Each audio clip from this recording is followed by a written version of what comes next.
Hitachi energy India લિમિટેડનો share આજે ફોકસમાં છે. એનું કારણ છે કે ગઈકાલે માર્કેટ આસ પછી Q2ના પરિણામ આવતા જોવા મળ્યા.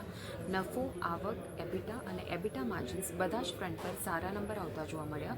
ઓર્ડર ઇનફ્લો વાર્ષિક ધોરણે 14% વધીને 2220 કરોડ થયો અને કુલ ઓર્ડર બુક 29,400 કરોડ થતી જોવા મળી. ગેસ ઇન્સ્યુલેટેડ સ્વિચગિયર અને એર ઇન્સ્યુલેટેડ સ્વિચગિયર સ્ટેશનો તેમજ લોકોમોટિવ ટ્રાન્સફોર્મર્સના મોટા ઓર્ડર્સના કારણે ઇન્ફ્લોમાં ગ્રોથ જોવા મળ્યો છે.